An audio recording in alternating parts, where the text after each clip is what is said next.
Hello and welcome, this is Juhi here. आज है 21 अप्रैल और 21 अप्रैल के जितने भी मोस्ट इम्पोर्टेंट करंट अफेयर बन सकते हैं जो आपके एग्ज़ाम पॉइंट ऑफ व्यू से बेहद महत्वपूर्ण है, आज इसके बारे में हम लोग डिस्कशन करेंगे।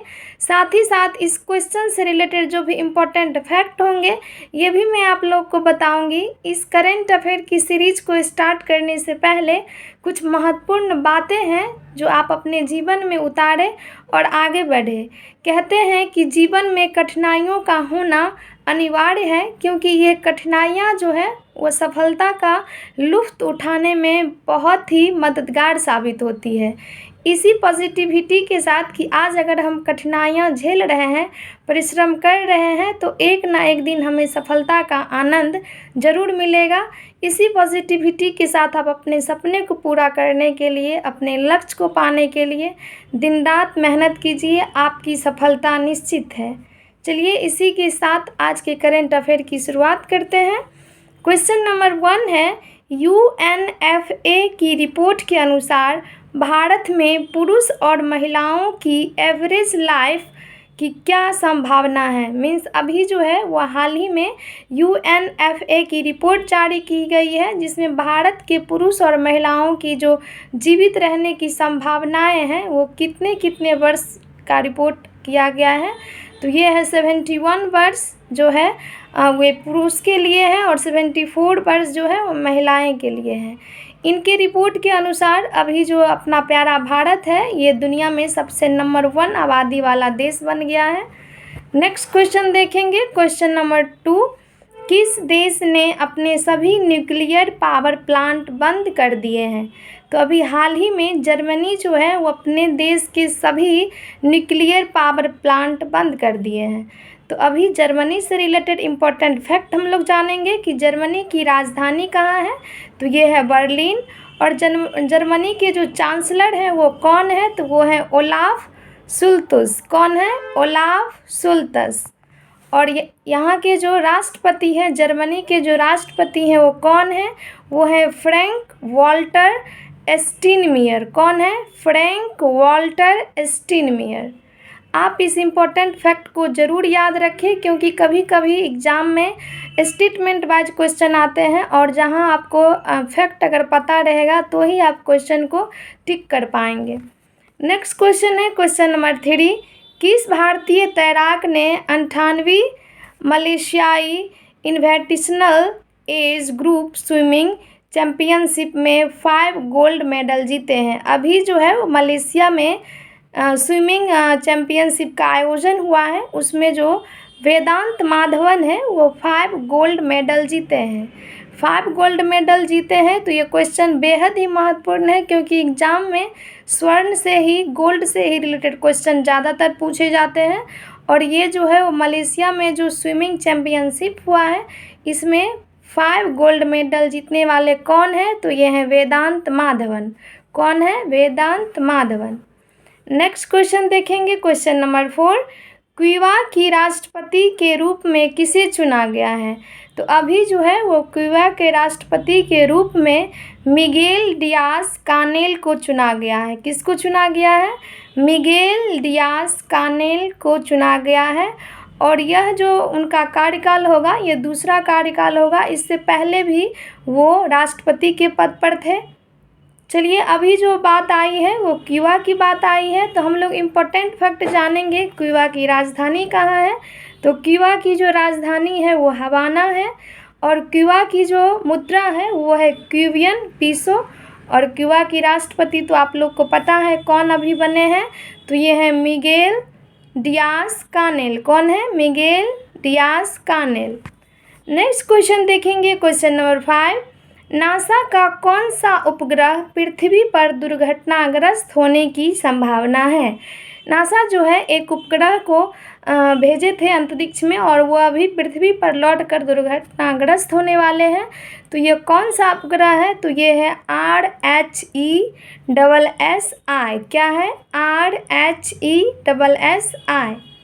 इसका जो फुल फॉर्म है ये क्या है, तो R for Reuven Ramaty high energy solar spectroscopic spectroscopic imager क्या है?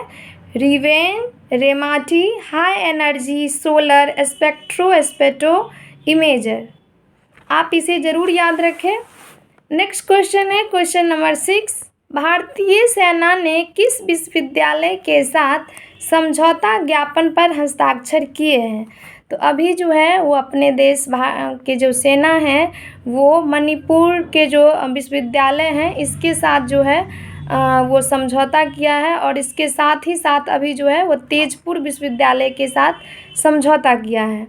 किसके लिए समझौता किया गया है? तो सेना के जवानों को चीनी भाषा में प्रशिक्षण देने के लिए चुना गया है। भारतीय सेना जो है वो किस विश्वविद्यालय के साथ किए हैं समझौता ज्ञापन?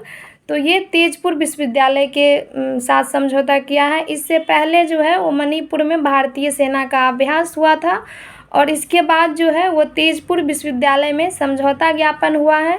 और ये किस लिए हुआ है? तो ये सेना के जो जवान हैं उनको चीनी भाषा का प्रशिक्षण देने के लिए तेजपुर विश्वविद्यालय के साथ जो है वो समझौता ज्ञापन पर हस्ताक्षर हुए हैं। नेक्स्ट क्वेश्चन है क्वेश्चन नंबर 7। कामाख्या मंदिर में काशी विश्वनाथ जैसा कॉरिडोर बनाने की योजना की घोषणा किसने की है? तो अभी जो है वो कामाख्या मंदिर में काशी विश्वनाथ के कॉरिडोर के जैसा ही कॉरिडोर बनाया जाएगा, इसकी जो घोषणा है वो किसने की है? तो ये असम सरकार के द्वारा घोषणा किया गया है। यहाँ असम से रिलेटेड इम्पोर्टेंट फैक्ट हम लोग जानेंगे कि असम की राजधानी कहाँ है? तो असम की राजधानी दिसपुर है। असम के जो सीएम है वो है हेमंत बिस्व शर्मा, और यहाँ के जो गवर्नर है असम के जो गवर्नर हैं वो हैं गुलाब चंद कटारिया। नेक्स्ट क्वेश्चन देखेंगे क्वेश्चन नंबर 8। महाराष्ट्र का सबसे बड़ा इंटरनेशनल स्कूल किसे मिलेगा? तो महाराष्ट्र का जो सबसे बड़ा इंटरनेशनल स्कूल है या बनेगा वो किसको मिलेगा? तो वो पुणे को मिलेगा। नेक्स्ट क्वेश्चन है question number 9। Global nursing award के लिए किसे फाइनलिस्ट चुनी गई है? तो ये जो ग्लोबल नर्सिंग अवार्ड के लिए किसको फाइनलिस्ट चुनी गई है? तो ये शांति लाकड़ा को चुनी गई है। किसको चुनी गई है? शांति लाकड़ा को। नेक्स्ट क्वेश्चन है क्वेश्चन नंबर 10। प्रतिष्ठित टैंकर ऑपरेटर अवार्ड किसे मिला है? तो अभी जो है वो प्रतिष्ठित tanker operator award synergy group को मिला है। किसको मिला है? सिनर्जी ग्रुप को। नेक्स्ट क्वेश्चन है क्वेश्चन नंबर 11। लता मंगेशकर पुरस्कार से किन्हें सम्मानित किया जाएगा? तो अभी लता मंगेशकर पुरस्कार से आशा भोसले जी को सम्मानित किया जाएगा। नेक्स्ट क्वेश्चन है क्वेश्चन नंबर 12। आरबीआई ने किस बैंक का विदेशी मुद्रा में कारोबार करने की अनुमति प्रदान की है? अभी जो है वो आरबीआई ने एक बैंक को विदेशी मुद्रा में कारोबार करने की अनुमति दी है। वो कौन सा बैंक है? तो वो है एयू स्मॉल फाइनेंस। कौन सा बैंक है? AU small finance. Next question है क्वेश्चन नंबर 13। दुर्लभ शंकर सूर्य ग्रहण कब दिखाई दिया? अभी जो है वो दुर्लभ शंकर सूर्य ग्रहण दिखाई दिया, वो किस दिन दिखाई दिया है? तो वो 20 अप्रैल को दिखाई दिया है, मीन्स कल दिखाई दिया था। क्वेश्चन नंबर 14 है तेल उत्पादन पर कौन सा टैक्स लगाया जाएगा? अभी जो है वो तेल उत्पादन पे जो सरकार है वो टैक्स लगाएगी, और वो कौन सा टैक्स लगाएगी? तो ये है windfall tax. Next an important question है 8वीं भारतीय थाईलैंड रक्षा वार्ता कहाँ आयोजित की जाएगी? अभी जो है वो 8वीं भारत और थाईलैंड की रक्षा वार्ता आयोजित की जाएगी। वो कहाँ की जाएगी? तो वो बैंकॉक में की जाएगी। थाईलैंड की राजधानी है बैंकॉक। यहाँ पे भारत और थाईलैंड एक साथ मिलकर रक्षा वार्ता की बैठक करेंगे, और दोनों देशों से संबंधित जो रक्षा से संबंधित बातें हैं, राजनीतिक मुद्दों पे बात होगी। तो हम लोग थाईलैंड के बारे में जानते हैं कि थाईलैंड की राजधानी कहाँ है? तो थाईलैंड है। थाईलैंड के जो पीएम है वो कौन है?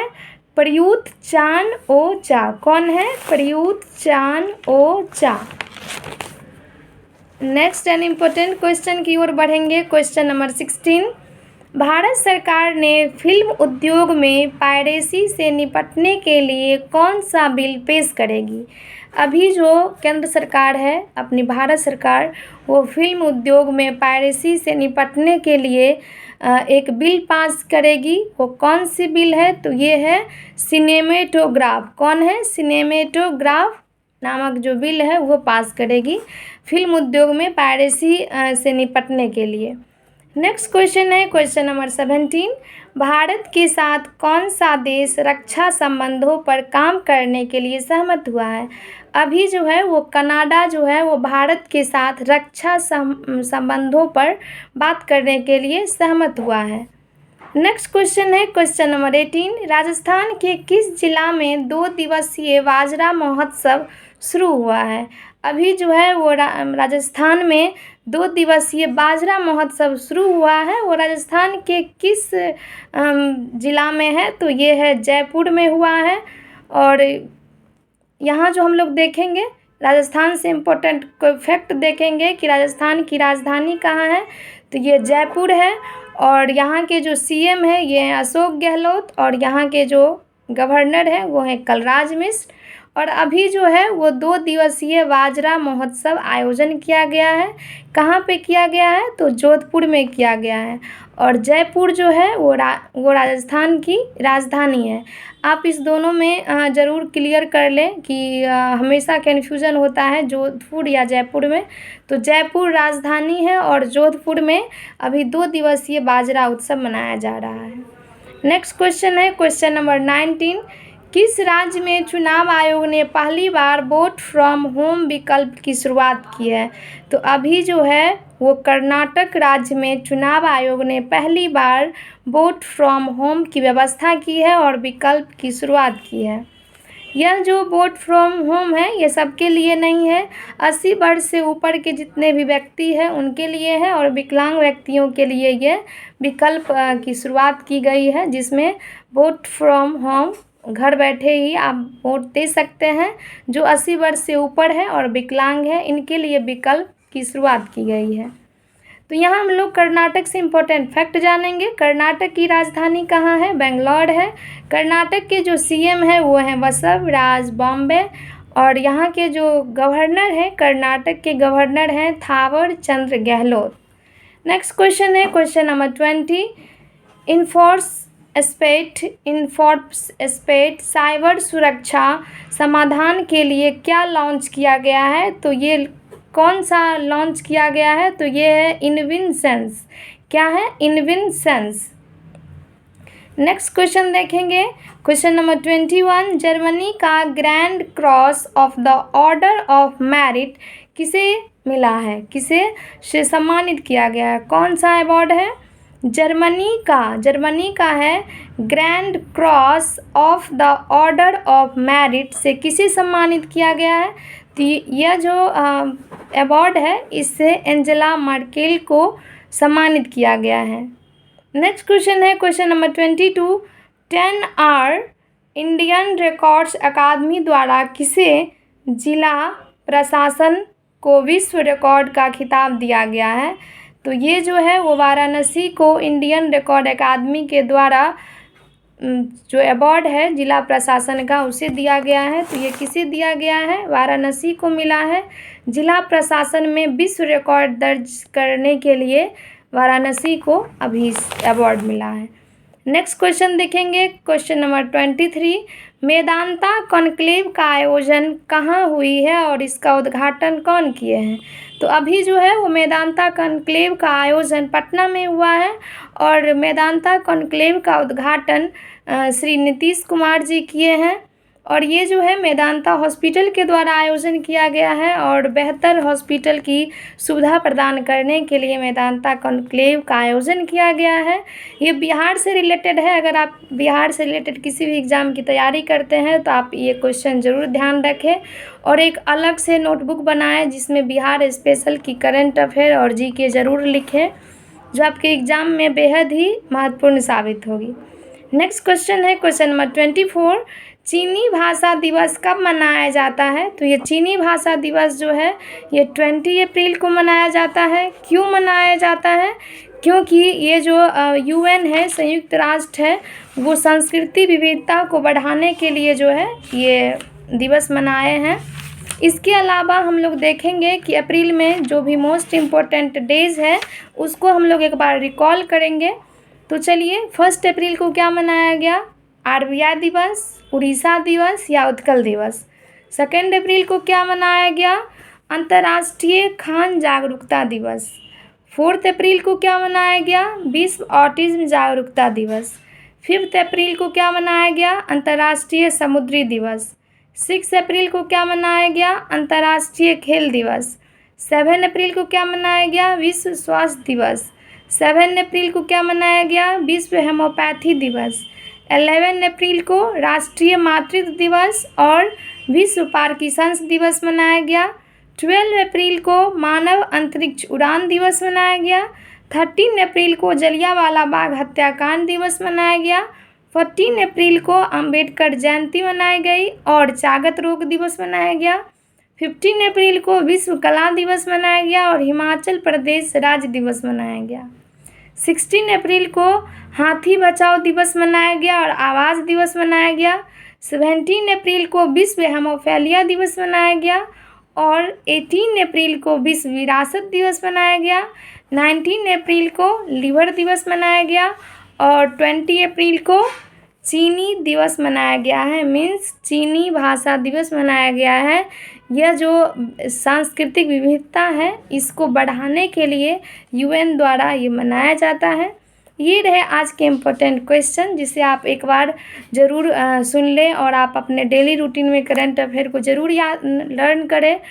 किसी भी एग्ज़ाम की अगर आप तैयारी करते हैं तो करंट अफेयर को ज़रूर अच्छा से प्रिपेयर कर लें और जहाँ से आपके 25 to 30 क्वेश्चन पूछे जाते हैं। अगर आपको ये वीडियो अच्छा लगता है तो आप इस चैनल को लाइक, शेयर एंड सब्सक्राइब ज़रूर करें, अपने दोस्तों से साझा करें और हंसते रहें, मुस्कुराते रहें और पढ़ाई में मन लगाकर अपने लक्ष्य को प्राप्त करने में लगे रहें। एक ना एक दिन मंजिल ज़रूर मिलेगी। Thank you.